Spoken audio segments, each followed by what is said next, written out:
ये सुंदरकांड क्यों है, इस विषय में लोगों को जानकारी कम है। भगवान की बाल लीलाओं को हम बालकांड कहते हैं, अयोध्या की लीलाओं को हम अयोध्या कांड कहते हैं, वन की लीलाओं को हम अरण्यक कांड कहते हैं, अरण्यक माने वन होता है। किष्किंधा की लीलाओं को हम किष्किंधा कांड कहते हैं। लंका में जाकर भगवान ने जो रावण आदि का संहार किया उसको लंका कांड कहते हैं। और भगवान के राज्याभिषेक के बाद के चरित्र को, उसको उत्तर चरित्र है इसलिए उसको उत्तर कांड कहते हैं। लेकिन ये सुंदर कांड क्यों है, इस विषय में समझना चाहिए। जीवन की सुंदरता किसमें है, जीवन का सुगंध किसमें है, जीवन का आनंद और जीवन का सार किसमें है। वाल्मीकि रामायण में भी इसको सुंदर कांड ही लिखा है, आनंद रामायण में भी इसको सुंदर सार कांड लिखा है। तो सुंदर कांड क्यों है ये? जीवन सबसे सुंदर तब बनता है जब इंसान जीवन देने वाले परमात्मा की तरफ लग जाता है, भगवान की ओर लग जाता है। जब भगवान की भक्ति की तरफ इंसान बढ़ता है, व्यक्ति बढ़ता है, तो भक्ति का मिलना ही जीवन की सुंदरता है। भक्ति कौन है? बोले मां सीता भक्ति हैं। और हनुमान कौन है? हनुमान जीव हैं, आप हम जैसे सामान्य जीव हैं। जीव जब परमात्मा की भक्ति का दर्शन करने जाता है तो उस जीव के जीवन का सौंदर्य बढ़ जाता है, इसलिए इसका नाम सुंदरकांड है। दूसरा, भक्त जब भगवान से मिलता है या भगवान की शरणागति में चला जाता है, भक्त जब भगवान की शरणागति में चला जाता है तो जीवन की सुंदरता तब भी है। यानी कि व्यक्ति या तो भक्ति की शरण में जाए या भगवान की शरण में जाए, दोनों ही अवस्था में उसके जीवन का सौंदर्य बढ़ जाता है। इसलिए विभीषण जी महाराज राम जी की शरण में आते हैं तो शरणागत जो शरणपन्न जो जीव हैं उसके जीवन का सौंदर्य बढ़ जाता है, इसलिए सुंदरकांड है। हनुमान जी महाराज मां जानकी के दर्शन कर पाते हैं, इसलिए सुंदरकांड है। और तीसरा सुंदरकांड का सार, जब किसी जीव को सदगुरु की प्राप्ति हो जाती है, गुरु के दर्शन हो जाते हैं, गुरु का दर्शन होने के बाद भगवान के दर्शन बहुत जल्दी हो जाते हैं। गुरु कौन है? बोले इसमें गुरु हनुमान जी महाराज हैं। और भक्त कौन है? भक्त विभीषण जी महाराज हैं। जब विभीषण जी महाराज को हनुमान जी महाराज के दर्शन हो जाते हैं तो विभीषण के जीवन का सौंदर्य आरंभ हो जाता है। सदगुरु के दर्शन करने के बाद ही विभीषण जी महाराज को राम जी के दर्शन हुए। भजन तो जीवन भर बहुत किया विभीषण जी ने, विभीषण जी का भजन कम नहीं है। रावण से कम तपस्या नहीं करी विभीषण ने, रावण के बराबर तपस्या की है। और सबसे बड़ी बात, लंका में घोर निशाचर रहते हैं, आप वृंदावन में रहकर भजन करो, ये तो सामान्य बात है। मां आपके घर में भगवान के बहुत सारे भक्त हैं, उनके बीच में रहकर भजन कर लो, ये सामान्य भजन हो गया, क्योंकि आपको भजन का रंग औरों की देखा देखी में चढ़ गया। जैसे कह रही थी बेटिया कि हमें तो दादी ने सब सिखाया है। घर में अगर कोई संत साधु पुरुष हैं, सुबह शाम भगवान का भजन होता है और आपने भी भजन कर लिया उनके साथ में, ये तो सामान्य भजन है। लेकिन लंका जैसी नगरी में रहकर भी भगवान का भजन करना ये असामान्य बात है। लोग कहने के लिए कह सकते हैं कि विभीषण राक्षस थे, लेकिन मनुष्य बनकर भगवान का भजन करें ये सामान्य बात होगी, लेकिन राक्षस के घर में जन्म लेकर भी भगवान का भजन करें ये असामान्य बात है। भजन जीवन भर किया उन्होंने। कुछ लोग भगवान का भजन बहुत करते हैं, परंपरा से हमें भगवान का भजन प्राप्त हो गया, पिताजी ने सिखा दिया, माँ ने हाथ पकड़कर मंदिर में जाना सिखा दिया, लेकिन सब कुछ कर लिया, तब भी भगवान की कृपा नहीं होती है जब तक आपको कोई सदगुरु की प्राप्ति नहीं होती है। गुरु जब तक आपके जीवन में नहीं आता, अब बहुत बड़े भजन आनंदी हैं तो भी आपके जीवन में भगवान सुलभ नहीं होता। जब तक हनुमान जी न मिले तब तक विभीषण को राम जी के दर्शन नहीं हुए।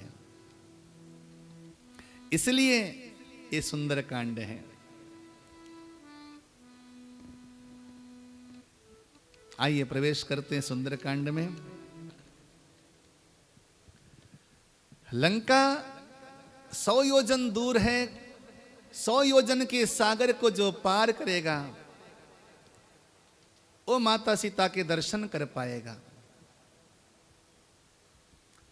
100 योजन का सागर क्या है? बोले संसार रूपी भवसागर ही तो 100 योजन का सागर है। जो इस भवसागर को पार करेगा, अर्थात जो भवसागर में उलझेगा नहीं, जो भवसागर में डूबेगा नहीं, जो दुनियादारी से अपने आप को बचाएगा। और कौन कहता है ये स्वयं प्रभा नाम की तपस्विनी, स्वयं प्रभा नाम की तपस्विनी बानर वीरों को सागर के किनारे पहुंचा देती है। और वहां पर संपाति नाम का एक गिद्ध है। गिद्धराज जटायु के बड़े भाई हैं। गिद्धराज जटायु और ये दोनों सगे भाई हैं। एक समय दोनों भाइयों में होड़ लगी कि सूरज के पास सूर्य के रथ के पास कौन पहुंचेगा, सूर्य के पास कौन पहुंचेगा।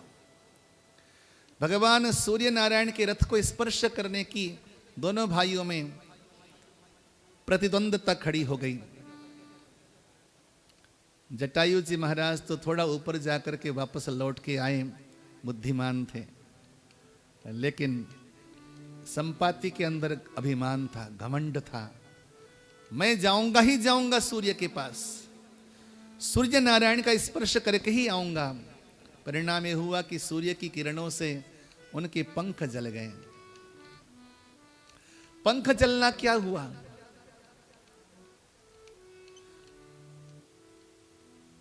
हर पक्षी के पास 2 पंख होते हैं। भगवान श्री कृष्ण मस्तक पर मोर पंख धारण करते हैं और भगवान राम जी भी अपने मस्तक पर पंख धारण करते हैं, मोर पंख। मोर पंख अर्थात मेरा पंख। पंख यानी कि पक्ष। बोले जब तक आपके अपने पक्ष नहीं जलेंगे तब तक आप भगवान के पक्ष में नहीं जा सकते। बोलो जय श्री राम। भगवान मोर पंख क्यों धारण करते हैं? बोले जो मेरे शरण में रहेगा मैं उसका पक्षपाती बनूंगा, मैं उसका पक्ष लूंगा। कुछ लोग कहा करते हैं क्या भगवान भी पक्षपाती होता है? 100% भगवान पक्षपाती होता है, 100% भगवान पक्षपाती होता है। और किसका पक्ष लेता है वो? जो भगवान का भजन करते हैं उसका पक्ष लेता है। जो पाप विभीषण और रावण की चर्चा यदि हम करें कि जो पाप रावण ने किया, कथाओं में ऐसा पढ़ने को मिलता है कि लगभग वही पाप विभीषण ने भी किया। जो पाप रावण ने किया वही पाप विभीषण ने भी किया। और जो पाप बाली ने किया था ना, वही पाप बाद में सुग्रीव ने भी किया। लेकिन सुग्रीव के और विभीषण के पाप तो बख्श दिए गए, उनके क्षमा हो गए। बाली को नहीं बख्शा भगवान ने, रावण को नहीं बख्शा भगवान ने। इसका मतलब मालूम होता है कि भगवान पक्षपाती है। और पक्षपाती हो क्यों नहीं जरा बताइए। इसलिए भगवान अपने मस्तक पर पक्ष धारण करते हैं। पक्ष यानी कि पंख, वो मोर पंख यानी कि मेरा पक्ष। भगवान कहते हैं कि मैं पक्षपाती हूं, जो मेरी शरण में आएगा मैं उसका पक्ष लूंगा ही लूंगा। भगवान के पास पांडव भी गए थे और कौरव भी गए थे। सहायता मांगने के लिए गया था ना दुर्योधन, जाकर भगवान की सर की ओर जाकर बैठा, श्री कृष्ण की द्वारिकाधीश के सर की ओर जाकर बैठा। और चरणों में जाके कौन बैठा? अर्जुन जाकर बैठा। जब भगवान की निद्रा टूटी तो किस पर दृष्टि पड़ी? जो चरणों पर बैठा है। अरे अर्जुन कब आए? पीछे से आवाज आई, पहले मैं आया हूं। मुड़कर देखा, अरे भैया दुर्योधन आप भी आए हो? हाँ, आप दोनों क्यों आए हो? दोनों ने कहा हमें आपकी सहायता चाहिए, हमें सपोर्ट कीजिए। भगवान ने कहा ठीक है, एक तरफ मेरी नारायणी सेना होगी और एक तरफ निहत्था, शस्त्र अस्त्र धारण नहीं करूंगा, अकेला मैं रहूंगा। चुन लो अर्जुन, क्या चुनते हो? फिर पीछे से आवाज आई, पहले मैं आया हूं तो मेरी बारी पहले होनी चाहिए। भगवान ने कहा देखो दुर्योधन, ये सच है कि तुम पहले आए हो, लेकिन ये भी मैं जानता हूं कि तुम दोनों भाई हो। ये तुमसे छोटा है, तुम बड़े हो, इसलिए कभी बंटवारे का समय आए तो पहले छोटे को अवसर देना चाहिए। छोटा छोटा होता है, इसलिए बंटवारा हो रहा है यहाँ पर, तो पहले मैं अर्जुन को समय दे देता हूँ, वो मांग ले। तो अर्जुन ने हाथ जोड़कर कहा केशव, मुझे आपकी नारायणी से कोई लेना देना नहीं, मुझे तो आप चाहिए, मुझे तो आपका पक्ष चाहिए। पीछे से फिर घनघोर आवाज आई, ठीक है मैं नारायणी ले लूंगा, मैं नारायणी सेना से प्रसन्न हूं। दुर्योधन नारायणी सेना से प्रसन्न है और अर्जुन नारायण से प्रसन्न है। आप विचार कीजिए कि विजय किसको मिली, जिसके तरफ नारायण था या जिसके तरफ नारायणी थी। इसलिए जीवन में भगवान की शरण में जो रहेगा, भगवान उसका पक्ष लेता ही लेता है। लोग कहते हैं भगवान समान है, ठीक है, एक सामान्य व्यवहारिक दृष्टिकोण में भगवान समान हो सकता है, लेकिन मैंने जितनी कथाएं पढ़ी हैं, मैंने हमेशा भगवान को पक्षपात करते हुए देखा है। और मैं कहता हूं कि भगवान पक्ष क्यों न ले, भगवान हमारा पक्ष क्यों न ले? जरा बताइए, क्या पिता या माता अपने बच्चों का पक्ष नहीं लेते? घर में लाख धूर्त तो होगा, बदमाश होगा, मारेंगे भी, ताड़ना भी देंगी, गालियां भी देंगे माता पिता, पीटेंगे भी उसको, लेकिन अगर समाज की बात आएगी तो माँ बाप जाकर बच्चों की तरफ खड़े हो जाएंगे। ठीक है, मेरा बेटा लाख बदमाश है, लेकिन मेरा बेटा है। तो वही स्वभाव भगवान का है। तो जब इंसान के अपने पक्ष समाप्त हो जाते हैं, अपना पक्ष कट जाता है, तो किसका पक्ष बचता है? एक पक्ष बच जाता है, भगवान का पक्ष। संपाति का पक्ष कट गया, वो पड़ा हुआ है वहां पर अर्धमृतावस्था में, बानरों को खाने के लिए आता है कि आज तो बहुत दिनों के बाद भगवान ने भोजन दे दिया।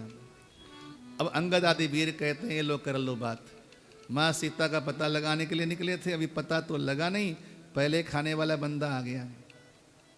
अच्छा, एक बात और ध्यान से सुनेंगे, ये वानर जब से भगवान की भक्ति यानी कि माँ सीता का पता लगाने के लिए निकले हैं ना, इनको हर रास्ते में हर जगह खाने वाला ही बंदा मिला है। कोई भी बंदा सामने आता है तो मुंह उगाड़ कर खाने के लिए आता है। अब अभी तक सागर के इस पार ही हैं, खाने वाला बंदा तैयार हो गया। कौन? संपाति। बोलता है कि आज तो बड़े दिन के बाद विधाता प्रसन्न हो गए, भोजन चलकर घर ही आ गया। तो अंगद जी बोले लो कर लो बात, अभी जो काम करने आए थे वो तो कर नहीं पाए, पहले खाने के लिए श्रीमान आ गए। अब वहां पे भगवान की कथा की चर्चा चली। ध्यान से सुनना, जीवन में जब जब भी आपदाएं आती हैं, व्याधियां आती हैं, भगवान की कथा बहुत सहारा देती है। ये मैंने जीवन में कई बार आजमाया है, मैंने बहुत बार आजमाया है। लोग कहते हैं कि भगवान की कहानी है, कहानी दुनिया की हो सकती है, भगवान की कथा है। भगवान की कथा में भगवान विराजमान होते हैं, भगवान स्वयं रहते हैं भगवान की कथा में। तो कहानी नहीं है, भगवान की कथा है। कथा में और कहानी में फर्क है, ये समझना होगा पहले। दुनिया की कहानी कहानी हो सकती है, दुनिया का इतिहास इतिहास हो सकता है, लेकिन ये भगवान की कथा है। उसी समय जब आपत्ति आई, संपाति खाने के लिए मुंह उघाकर सामने आ गए, तो वहां पर भगवान की कथा कहने लगे। अंगद जी बोले, धन्य है जटायु जी महाराज, कितने बड़े भाग्यवान होंगे जिन्होंने राम जी की सेवा करते करते, राम कार्य करते करते, राम की पत्नी मां सीता की रक्षा करते करते अपना पंख कटवा दिया। हमें धिक्कार है कि हम राम की सेवा भी न कर पाए, राम की कोई सहायता नहीं कर पाए, और सेवा करने से पहले ही हम किसी की आहारा बनने जा रहे हैं। धिक्कार है हमारे जीवन को। जब इस प्रकार राम कथा कहने लगे ना, जब राम कथा सुना किसने? संपाति ने। जो राम कथा के कुछ शब्द संपाति ने श्रवण किया तो संपाति के भीतर की प्रसुप्त बुद्धि जगी, अपने छोटे भाई की याद आ गई। ओहो, क्या मेरे भाई की मृत्यु हो चुकी है? तुम क्या सभी श्री राम जी के दूत हो, सेवक हो? परिचय हुआ। संपाति गदगद हो गया। देखो, जो बंदा खाने के लिए आया था वो अब उनका गुलाम हो गया, दास हो गया। आज धन्य हो गया कि तुम्हारे दर्शन हो गए। हे वानर वीरों, तुम राम जी के सच्चे सपूत हो, सच्चे सेवक हो। मैं आज कृतार्थ हो गया। मैं अब चल नहीं पाता क्योंकि मेरा पक्ष कट चुका है, मेरे पंख कट चुके हैं। मुझे सागर के किनारे पहुंचा दो। मैं जाकर मैं अपने भाई को तिलांजलि दूंगा, जलांजलि दूंगा। तो संपाति को लेकर वानरवीर जाते हैं सागर के किनारे, अपने भाई जटायुजु को तिलांजलि देते हैं। उसके बाद वानरवीर से कहते हैं, संपाति वीरों, मैं देखूं तुम नाई, गीदही दृष्टि अपार, बूढ़ भयों नत करत हूँ, कछुक सहाय तुम्हार। मैं बूढ़ा हो चुका हूँ लेकिन मेरी दृष्टि बहुत तेज है। गिद्ध की दृष्टि बहुत तेज होती है। हमारे गुरुजी कहा करते थे, कौवा और गिद्ध इन दोनों की दृष्टि बड़ी तेज होती है। आपके घर में कोई अतिथि आने वाला होगा तो आपके घर के छत में आकर कौवा बोलेगा ही बोलेगा, और शाम तक देख लेना आपका अतिथि आपके दरवाजे पे मिल जाएगा। बोलो जय श्री राम। जय श्री राम। परमात्मा ने न सारे संसार के लोगों में, प्राणियों में एक विशिष्ट गुण देकर भेजा है। गुप्ता जी, हम कहते हैं कि हम इंसान सबसे श्रेष्ठ हैं, लेकिन कुछ मामले में बाकी लोग भी श्रेष्ठ हैं। इंसान की तुलना अगर करनी हो गुप्ता जी, अगर इंसान के आंखों का उपमा कहीं से ढूंढ के लाना हो तो क्या बोलते हैं? इसकी आंख तो मृग के जैसे हैं, मृग नयनी है। हाँ, उपमा ढूंढने के लिए गए मृग के पास। किसी के बालों की अगर उपमा ढूंढनी हो तो बोलेंगे भाई इसकी तो नागिन के जैसे बाल हैं, काले काले। और किसी के चाल के बारे में उपमा ढूंढना हो तो बोलेंगे भाई ये हाथी की तरह, ये तो गजगामिनी है, हाँ, या सिंहगामी है। तो भगवान ने सबको विशिष्ट गुण दे रखे हैं। तो संपाति के पास ये दृष्टि है। संपाति को परम पद की प्राप्ति हुई राम जी के दूतों के माध्यम से। उनके दर्शन करके अब वानरवीर सागर के किनारे हैं, असमंजस की स्थिति में हैं। जामवंत जी कहते हैं कि मैं पार जा सकता हूं,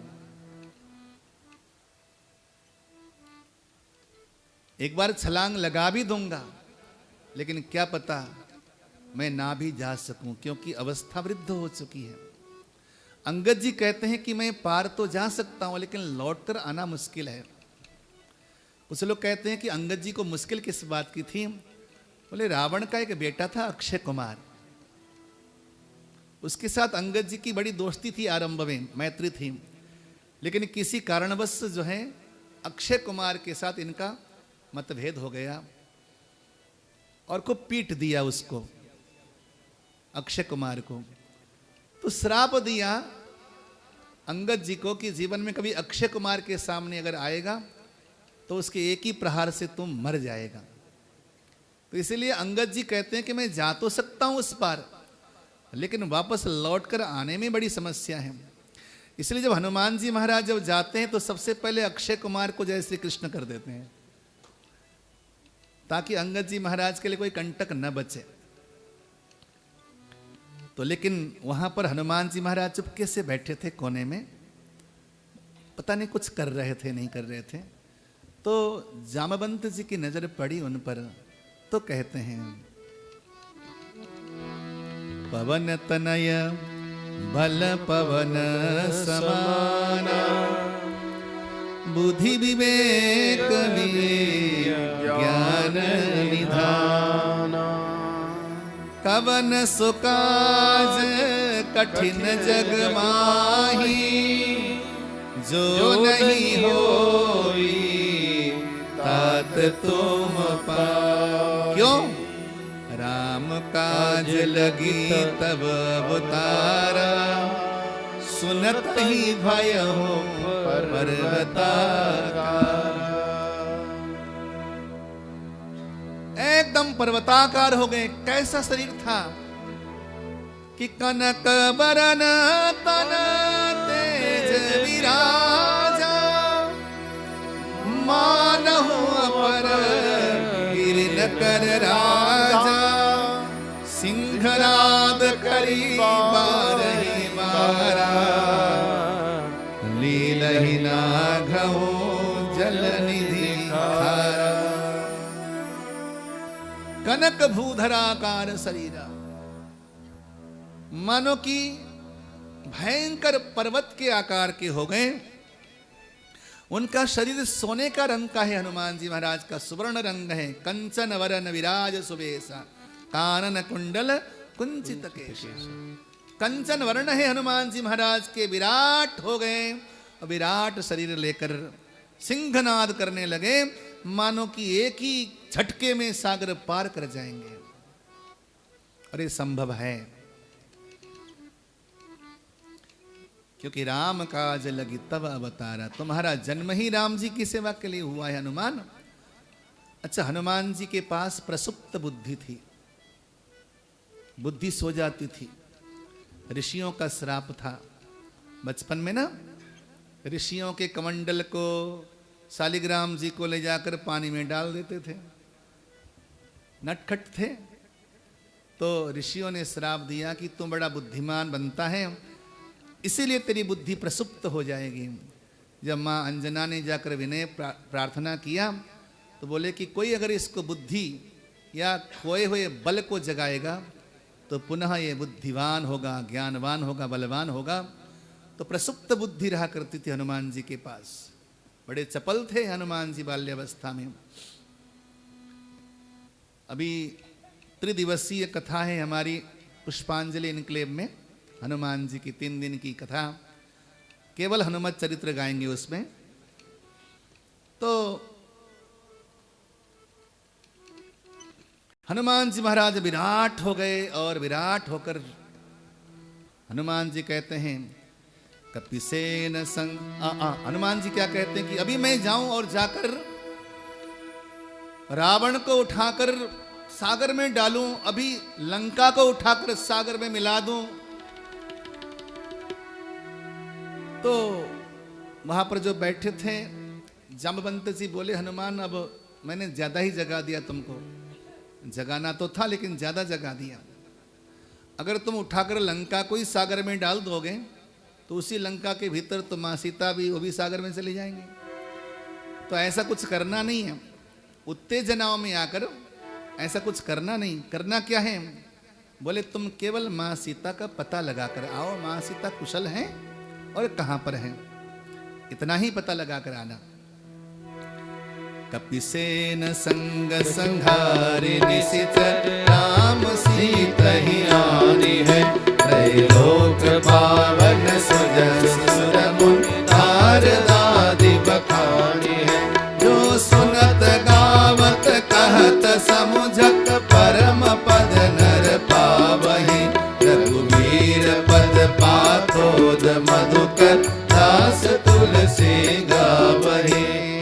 दास तुलसी गावहि, दास तुलसी गावहि। जाकर सीता माता का पता लगाकर आओ, फिर हम राम जी से निवेदन करेंगे।